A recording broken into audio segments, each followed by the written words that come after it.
Good morning. कैसे हैं आप सब? नाइन्थ क्लास हम डिस्कस कर रहे हैं डाइवर्सिटी इन लिविंग ऑर्गेनिजम्स। और लास्ट क्लास में हमने डिस्कस किया था जो सही एकदम जो अभी भी हम पढ़ रहे हैं 5 किंगडम क्लासिफिकेशन सिस्टम, जो कि एकदम राइट है for the classification of the living organism and for their study. Okay, तो R.H. विटेकर ने सभी लिविंग ऑर्गेनिजम्स को 5 ग्रुप्स में क्लासिफाई किया। And the names of 5 kingdom system groups are Monera, Protista, Fungi, Plantae and Animalia। तो previous class में बच्चों हमने मोनेरा एंड प्रोटिस्टा को डिस्कस किया था। अभी हम स्टार्ट कर रहे हैं किंगडम फंगाई। ओके,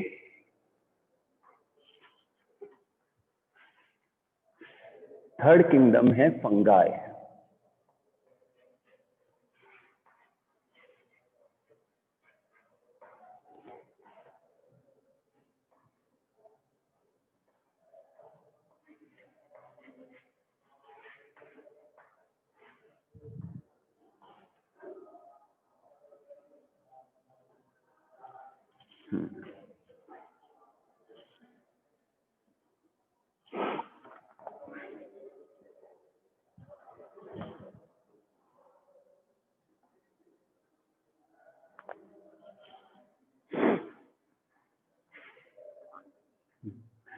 तो बच्चों हम किंगडम फंगाई के बारे में डिस्कशन करेंगे। किंगडम फंगाई के जो ऑर्गेनिज्म हैं वो मोस्टली मल्टी सेलुलर हैं, यूनिसेलुलर भी हैं, जैसे कि यीस्ट जो है वो यूनिसेलुलर फंगाई है, जबकि अधिकतर जो फंगाई के जो ऑर्गेनिजम्स हैं वो मल्टी सेलुलर होते हैं एंड वो हिट्रोट्रॉफिक होते हैं, यूकैरियोटिक है। इनके जो ऑर्गेनिज्म है यूकैरियोटिक हैं, हिट्रोट्रॉफिक है, यानी कि अपनी न्यूट्रिशन के लिए अदर ऑर्गेनिजम्स के ऊपर डेड प्लांट, डेड एनिमल और जो फीकल मैटर है उनके ऊपर डिपेंड रहते हैं।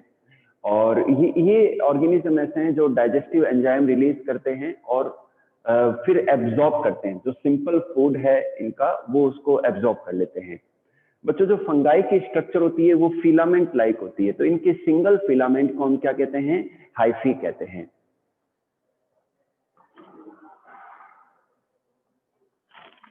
बच्चों यहाँ पर मैं एक स्केच बना रहा हूँ, है ना, तो उससे आपको और बेटर क्लियर हो जाएगा फंगाई के लिए।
बच्चों फंगाई की आप स्ट्रक्चर देखें, मैं आपको बताता हूँ। कभी आपने देखा होगा कि कोई टिफिन जो है, टिफिन है आपका, वो कहीं पड़ा रह गया और 5-7 दिन आप भूल गए और वहां पर कुछ फूड था या ब्रेड थी, तो उसके ऊपर आपको ऐसे थ्रेड जैसे स्ट्रक्चर ग्रो होती हुई नजर आएगी।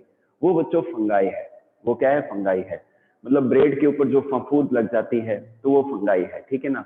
इसी तरीके से टिफिन पड़ा रह गया, खाना कई दिनों तक पड़ा रह गया, उसके ऊपर भी जो थ्रेड लाइक स्ट्रक्चर्स आ जाती हैं, उन्हें हम क्या कहते हैं, फंगाई कहते हैं। क्लियर होगी बात? तो फंगाई की जो स्ट्रक्चर है वो फिलामेंट लाइक थ्रेड से बनी होती है, धागों से बनी होती है। इन्हें हम सिंगल को हाइफी कहते हैं, सिंगल फिलामेंट को हम क्या कहते हैं, हाइफी कहते हैं, और इनके ग्रुप को हम कहते हैं माइसीलियम। ठीक है ना, the group of hyphae is called mycelium, इसे हम क्या कहते हैं, माइसीलियम कहते हैं। अब 11th के अंदर आप अगर बायो लेते हैं तो इसको और थोड़ा ब्रॉडली पढ़ेंगे। ठीक है, फंगाई की जो सेल्स हैं इनके अंदर सेल वॉल पाई जाती हैं, और सेल वॉल जो है सेलुलोज एंड काइटिन की बनी होती है। काइटिन भी एक पॉलीसेकेराइड है, एक काइटिन भी क्या है, एक पॉलीसेकेराइड है, एक फंगल सेलुलोज है, ऐसे समझ लीजिए। ठीक है ना, तो काइटिन एंड सेलुलोज इनकी बनी होती है सेल वॉल।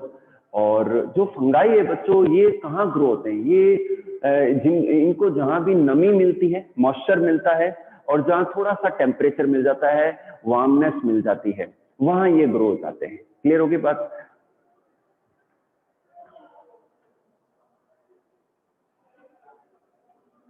ठीक है बच्चों, फंगाई कहाँ ग्रो होते हैं, दोबारा सुन लीजिए, जहां भी इन्हें मॉइस्चर मिलता है, जहां इन्हें थोड़ा सा हल्का सा टेम्परेचर राइज मिल जाता है, तो वहां ये ग्रो हो जाते हैं। ठीक है ना, ये फूड के ऊपर, हमारी अपनी स्किन के ऊपर, ठीक है ना, सॉइल पर, फीकल मैटर पर, जहां भी, यही कारण है बच्चों गर्मियों में हमें दाद खाज ज्यादा हो जाता है, रिंगवर्म ज्यादा हो जाते हैं। कारण ये है कि गर्मियों में हमें पसीना आता है, स्वेटिंग होती है, टेम्परेचर तो हाई होता ही है, 45 प्लस होता है, तो उसके कारण से क्या होता है कि हमारी स्किन के ऊपर जो नमी है, तो वहां पर क्या है कि इन्फेक्शन आने से वहां पर क्या है कि जो फंगाई है वो ग्रो करती है, और इसकी वजह से रिंगवर्म हो जाते हैं। क्लियर होगी बात? तो इसलिए हमें चाहिए कि गर्मियों में हम ध्यान रखें। और स्पेशली कई लोग क्या करते हैं, आप हंसना मत, कि जैसे वो नहाने के बाद जब निकलते हैं तो गीले कपड़ों में ही, गीले शरीर पे ही कपड़े पहन लेते हैं। तो गीले शरीर में ही पूरे कपड़े पहनने से क्या होगा कि जो नमी है वो स्किन पर रह जाती है गर्मियों में, और इसकी वजह से वहां फिर दांत खाज होने लग जाते हैं। ठीक है ना, तो पूरा शरीर सुखा के, पहुंच के, और फिर ये कपड़े हमें पहनने चाहिए, जिससे क्या है कि ये रिंगवर्म का जो है ना हो, है ना। तो इस तरीके से, तो बच्चों इनमें मैं रिप्रोडक्शन की यदि बात करूं, इनके अंदर फंगाई के अंदर मैं रिप्रोडक्शन की बात करूं, तो इनमें बच्चों वेजिटेटिव रिप्रोडक्शन भी पाया जाता है, इनके वेजिटेटिव पार्ट से। इनमें एसेक्सुअल रिप्रोडक्शन भी पाया जाता है, क्योंकि इनमें डिफरेंट टाइप के स्पोर्स बनते हैं। इनमें बच्चों इनकी जो मेन बॉडी होती है, प्लांट बॉडी, वो हैप्लॉइड होती है। फंगाई की जो मेन स्ट्रक्चर है वो हैप्लॉइड होती है, और इनमें फ्रूटिंग बॉडीज बनती है जिनमें स्पोर्स बनते हैं, और स्पोर्स के द्वारा एसेक्सुअल रिप्रोडक्शन होता है। और इनमें सेक्सुअल रिप्रोडक्शन भी पाया जाता है, कि इनमें दो अलग अलग जो सेल्स हैं या दो अलग अलग जो हाइफी हैं वो आपस में जब फ्यूज होती हैं, उनके फ्यूजन को कहते हैं हम प्लाज्मोगेमी, और उसके बाद में प्लाज्मोगेमी, और जब साइटोप्लाज्म या प्रोटोप्लाज्म फ्यूज हो जाता है तो इनके जो न्यूक्लियस हैं वो भी फ्यूज हो जाते हैं। This is called karyogamy. और इससे क्या बनती है, डिप्लॉयड सेल बनती है, और उस डिप्लॉयड सेल में जब वापस से सेल डिवीजन होता है, मियोसिस होता है, तो उनसे नई सेल्स बनती है, और नई सेल्स के ग्रो होने से जो नए फंगाई हैं वो ग्रो हो जाते हैं।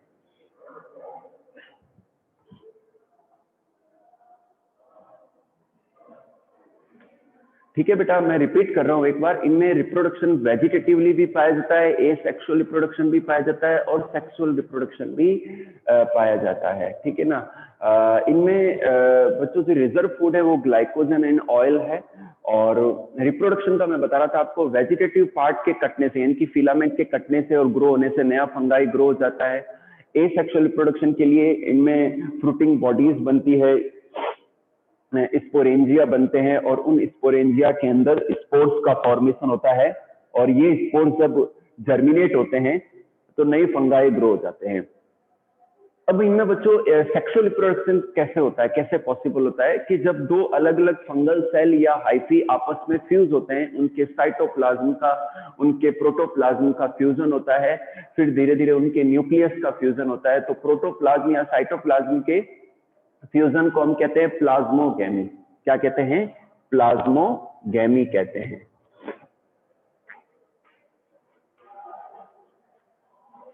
ठीक है, और प्लाज्मोगेमी होने के बाद में कैरियोगेमी होता है। कैरियोगेमी का मतलब होता है fusion of nucleus, fusion of nucleus.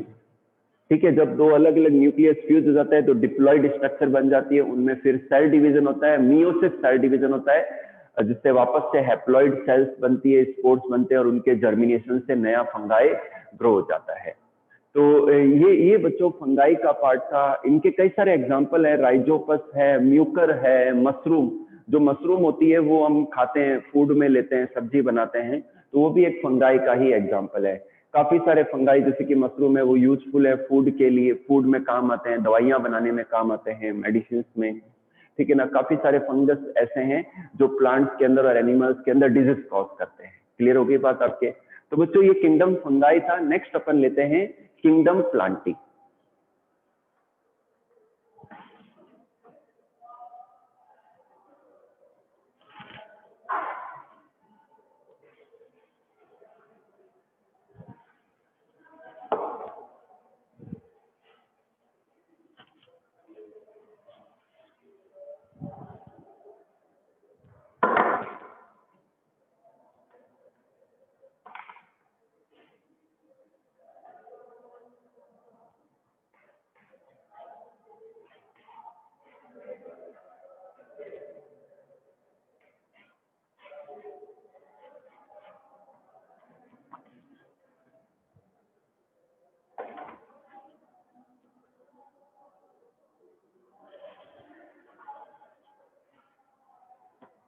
बच्चों 5 किंगडम सिस्टम का जो नेक्स्ट किंगडम है वो है प्लांटी। बच्चों प्लांटी के अंदर जितने भी ऑर्गेनिज्म इंक्लूड किए गए वो यूकैरियोटिक हैं, मल्टी सेलुलर हैं एंड फोटोसिंथेटिक है। क्लियर होगी बात आपके?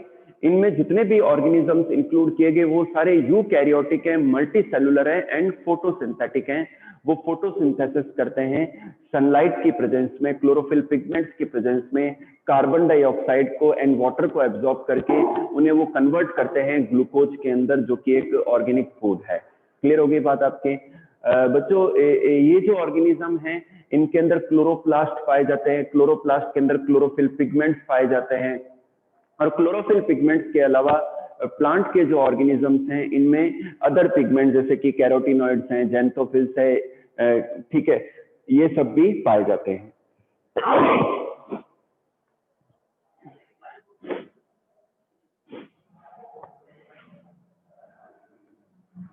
तो बच्चों इनमें डिफरेंट टाइप के पिगमेंट्स पाए जाते हैं और ये सनलाइट की जो एनर्जी है उसको ट्रैप करते हैं और उसको केमिकल एनर्जी में कन्वर्ट करते हैं।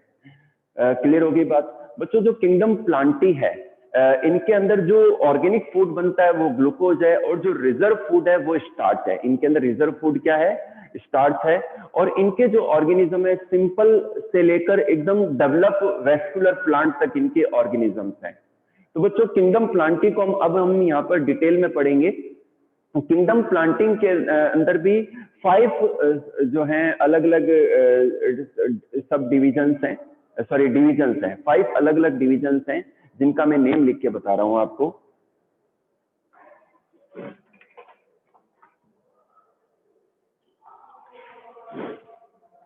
फर्स्ट डिवीजन है बेटा इसमें एल्गी। एल्गी। सेकेंड हम लेते हैं ब्रायोफाइटा, ब्रायोफाइट।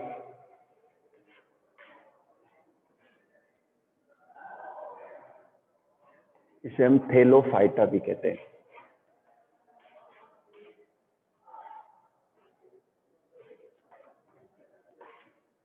ब्रायोफाइटा। थर्ड लेते हैं हम टेरिडोफाइटा।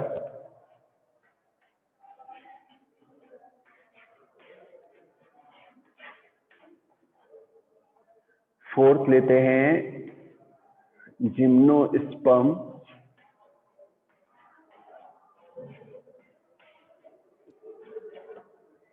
और फिफ्थ लेते हैं एंजियोस्पर्म।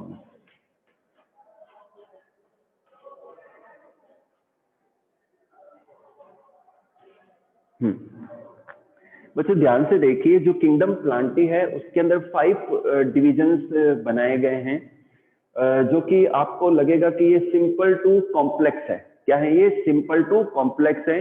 और ऐसा लगता है कि सबसे प्राइमरी लेवल पर शायद ये डेवलप हुए होंगे और फिर इनमें डेवलपमेंट होता गया और सबसे जो हाईएस्ट जो मोस्ट डेवलप प्लांट है वो एंजियोस्पर्म है।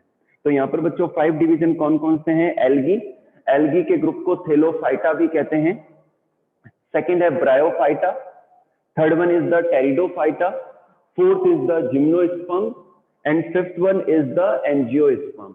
ओके बेटा, तो ये है, दोबारा रिपीट कर रहा हूँ, एल्गी, एल्गी के ग्रुप को थैलोफाइटा कहते हैं, सेकंड ब्रायोफाइटा, थर्ड है टेरिडोफाइटा, फोर्थ है जिम्नोस्पर्म और फिफ्थ है एंजियोस्पर्म। सबसे सिंपल ये है, उनसे थोड़े डेवलप ये हैं, उनसे और डेवलप ये हैं, और डेवलप ये हैं, उनसे और डेवलप जिम्नोस्पर्म है, और सबसे ज्यादा डेवलप जो प्लांट ग्रुप है वो एंजियोस्पर्म है।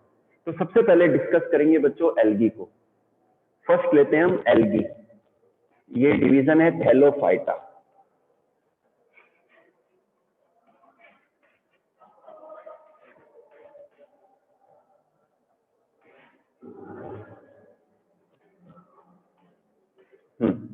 बच्चों ध्यान से देखिए, आप ध्यान से देखिए कि थैलोफाइटा, फाइटा वर्ड जो है ना, फाइटा वर्ड यूज होता है प्लांट के लिए, फाइटा या फाइट वर्ड जो है प्लांट के लिए यूज होता है।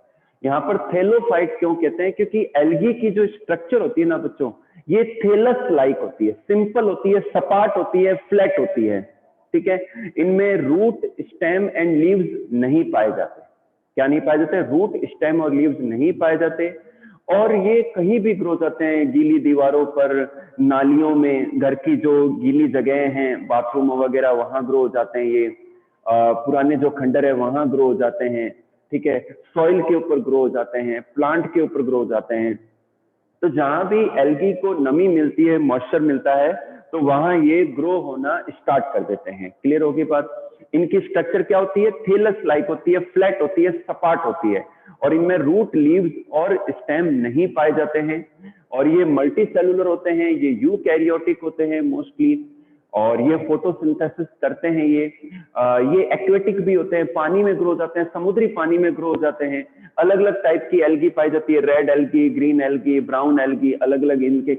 और जब आप बड़ी क्लासेस में जाएंगे तो डिटेल में पढ़ेंगे कि एल्गी के भी कई सारे टाइप्स हैं।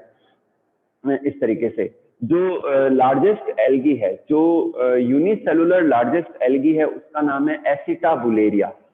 क्या नाम है? एसिटाबुलेरिया। ओके बेटा, ये कंपटीशन का क्वेश्चन है। Acetabularia is the largest unicellular algae. Clear होगी बात? अब बात करते हैं, इनमें एसेक्सुअल रिप्रोडक्शन पाया जाता है, इनमें एसेक्सुअल रिप्रोडक्शन पाया जाता है डिफरेंट टाइप के स्पोर्स के फॉर्मेशन के द्वारा या फ्रेगमेंटेशन के द्वारा भी। इनके फ्रेगमेंट कटने से और ग्रो होने से भी नए एल्गी डेवलप हो जाते हैं। क्लियर होगी बात आपके? और इनके अंदर जो मेन प्लांट बॉडी होती है वो हैप्लॉइड होती है। ध्यान से सुनिए, जो एल्गी है उसकी मेन प्लांट बॉडी हैप्लॉइड होती है। इसे हम क्या कहते हैं? Gametophytic stage. गैमेटोफाइटिक। बच्चों हैप्लॉइड और डिप्लॉइड का मीन आप समझते होंगे, नहीं समझते हैं तो दोबारा सुन लीजिए। जो हाफ सेट ऑफ क्रोमोसोम है उसको हम एन से शो करते हैं, ठीक है। और जो डबल सेट है क्रोमोसोम का या फुल सेट है उसे हम 2n से शो करते हैं। तो ये हैप्लॉइड और ये डिप्लॉइड, ठीक है ना। तो हैप्लॉइड मतलब आधे क्रोमोसोम। तो एल्गी की जो मेन प्लांट बॉडी है वो गैमेटोफाइटिक होती है। जो डिप्लॉइड स्टेज है वो केवल सेक्सुअल रिप्रोडक्शन के दौरान ही आती है ना। और इनके अंदर जो सेक्सुअल ऑर्गन है, बच्चों ध्यान से सुनना, इनके अंदर जो सेक्सुअल ऑर्गन है वो यूनिसेलुलर होते हैं एंड नॉन जैकेटेड होते हैं, मतलब कवर्ड नहीं होते, जैकेटेड नहीं होते। और इनकी जो सेल्स हैं, इनके जो स्पोर्स हैं, वो जब फ्यूज हो जाते हैं तो हैप्लॉइड सेल के फ्यूज होने से डिप्लॉइड स्टेज स्टार्ट होती है। और वो केवल वो इनकी डिप्लॉइड स्टेज है। थोड़े उनमें भी फिर डिवीजन होता है तो वापस से हैप्लॉइड स्टेज शुरू हो जाती है। यानी कि इन प्लांट के अंदर, एल्गी के अंदर जो मोस्ट ऑफ जो लाइफ है इनकी वो हैप्लॉइड होती है, गैमेटोफाइटिक होती है। ये इनकी डोमिनेंट स्टेज होती है। क्लियर होगी बात बेटा आपके? तो इनके कई सारे एग्जाम्पल हैं, जैसे कि कारा है, एग्जाम्पल लिख देता हूं मैं। कारा, वॉल्वॉक्स, ठीक है, क्लेमाइडोमोनास, क्ले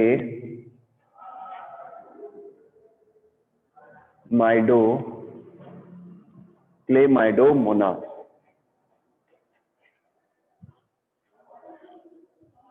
ठीक है बेटा। कारा, वॉल्वॉक्स, क्लेमाइडोमोनास, पोरफायरा, है ना, तो ये इनके एग्जाम्पल है। तो मैं उम्मीद करता हूं आपको एल्गी जो टॉपिक है वो अच्छे से क्लियर हो गया है। एक बार आप हैंड रेज कर दो अगर यहां तक का टॉपिक आपको क्लियर है।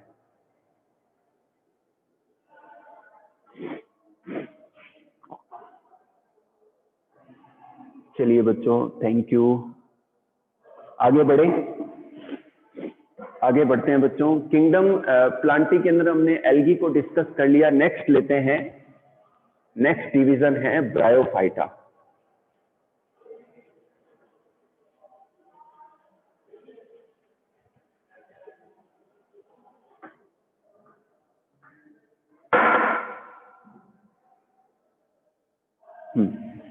बच्चों नेक्स्ट लेते हैं, सेकंड लेते हैं ब्रायोफाइटा।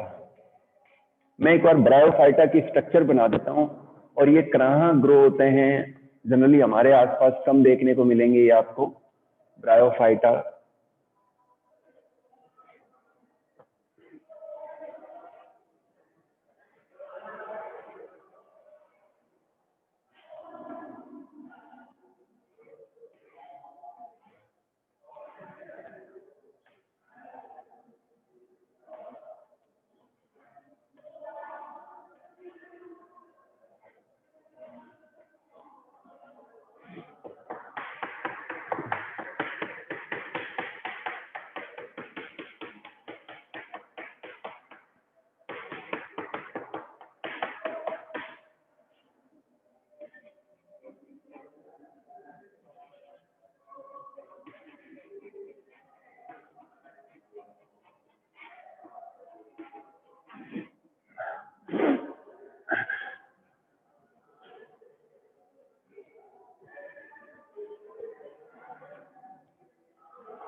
हाँ बच्चों, अब ध्यान से देखिए, ब्रायोफाइटा प्लांट आप लोगों के लिए नया है।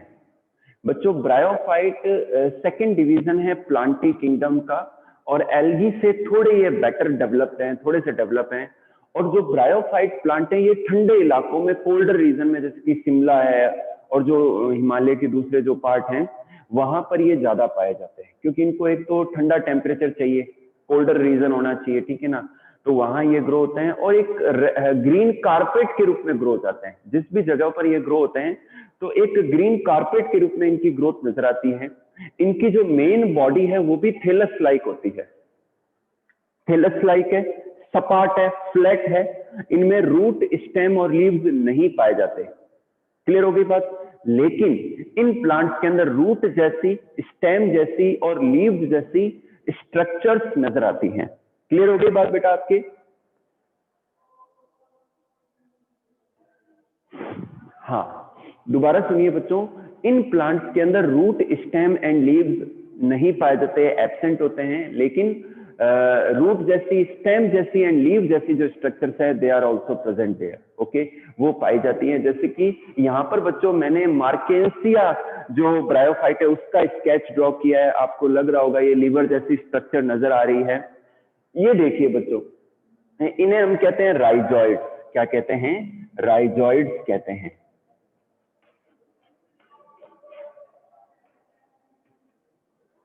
क्लियर होगी बात? तो ये रूट जैसे स्ट्रक्चर है जो कि ब्रायोफाइट को अपने सबस्ट्रेटम से, अपने बेस से चिपकाए रखता है, अटैच रखता है, और वहां से उनको मिनरल, वाटर और न्यूट्रिशन डिराइव कराता है। क्लियर होगी बात आपकी? तो राइजोइड्स के द्वारा अपने सबस्ट्रेटम से, अपने आधार से, अपने बेस से अटैच रहते हैं ब्रायोफाइट। क्लियर होगी बात? मेन प्लांट बॉडी ब्रायोफाइट की भी हैप्लॉइड होती है। ब्रायोफाइट प्लांट की भी मेन प्लांट बॉडी क्या होती है? हैप्लॉइड होती है, गैमेटोफाइटिक होती है।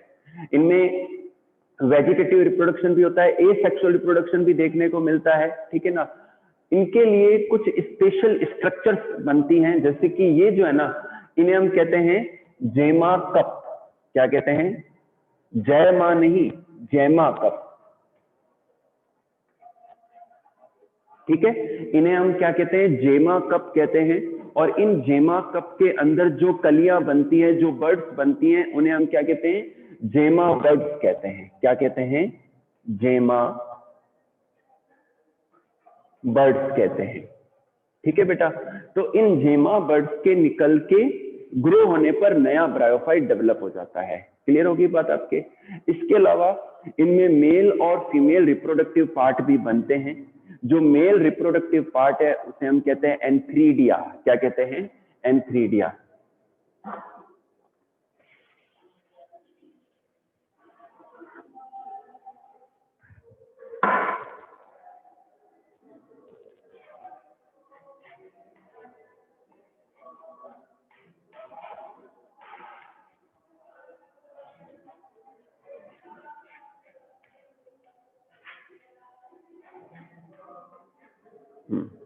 बच्चों ध्यान से देखिए, इनमें जो मेल रिप्रोडक्टिव पार्ट है उसे तो हम कहते हैं एंथ्रीडिया, और फीमेल रिप्रोडक्टिव पार्ट को हम कहते हैं आर्किगोनिया। जो मेल रिप्रोडक्टिव पार्ट है उसमें मेल गैमेट बनते हैं, मेल स्पोर बनते हैं, जिन्हें हम कहते हैं एंथ्रोजॉइड। क्या कहते हैं? एंथेरोजॉइड।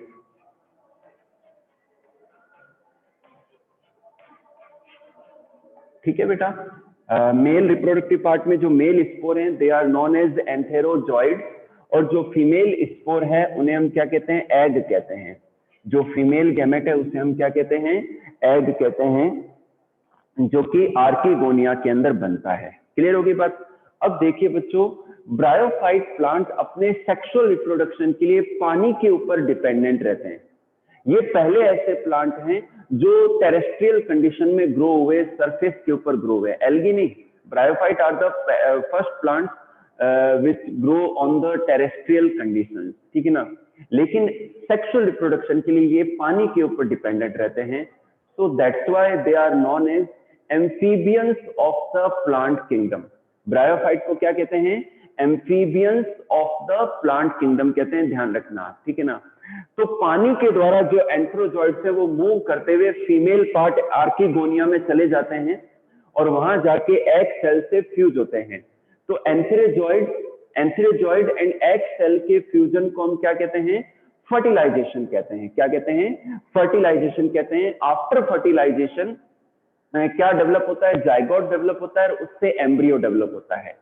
तो ये भी पॉइंट है कि एल्गी के अंदर एम्ब्रियो नहीं बनता, एल्गी के अंदर एम्ब्रियो नहीं बनता। Bryophyte are the first plant which have the embryo stage, जिनके अंदर एम्ब्रियो स्टेज पाई गई, ठीक है। तो फर्टिलाइजेशन के बाद में जाइगोट, देन फिर एम्ब्रियो का फॉर्मेशन होता है। एम्ब्रियो जब ग्रो होता है तो मेन प्लांट बॉडी के ऊपर एक स्पोरोफाइट खड़ा हो जाता है। एम्ब्रियो डिप्लॉयड होगा, एम्ब्रियो क्या होगा? डिप्लॉयड होगा।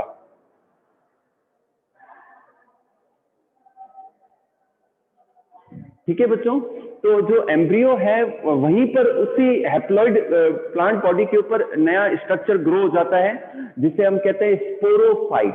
क्या कहते हैं? स्पोरोफाइट। मैं लिख के बता देता हूं।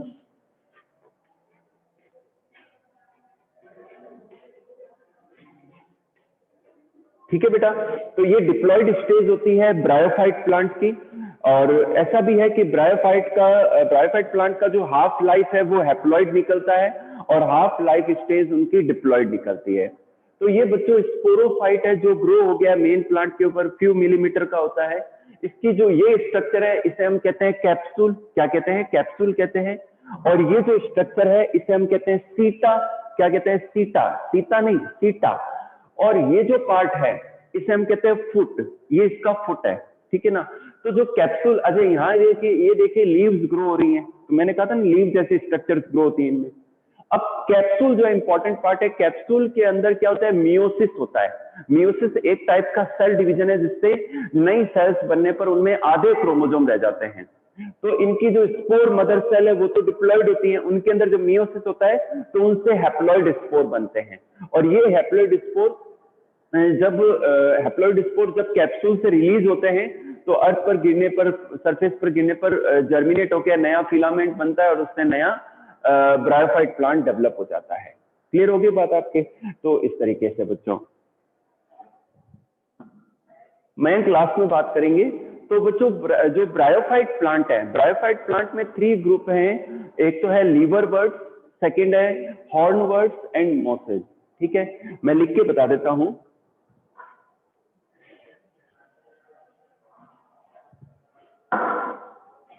इनके 3 ग्रुप्स हैं ब्रायोफाइट के। एक तो है लीवर बर्ड्स, क्योंकि इनकी स्ट्रक्चर लीवर जैसी होती है।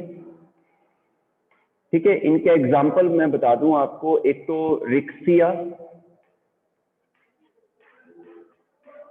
मार्केंसिया,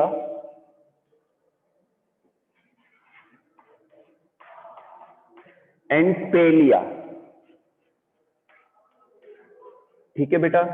सेकंड हम लेते हैं हॉर्नवर्ड्स।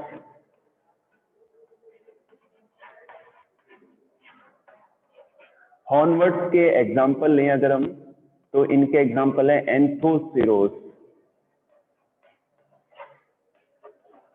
ठीक है, और थर्ड हम लेते हैं मोसेस। मोसेस के एग्जाम्पल है फ्यूनेरिया, फ्यूनेरिया,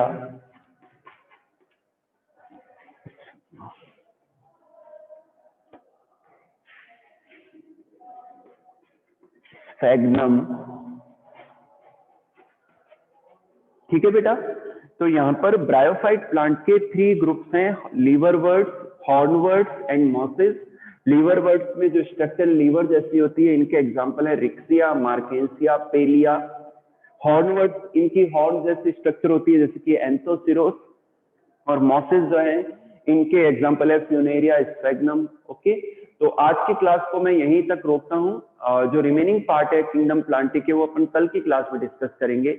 आपकी जो भी क्वेरीज है प्लीज आप मुझसे हैंड रेज करके पूछ लीजिए।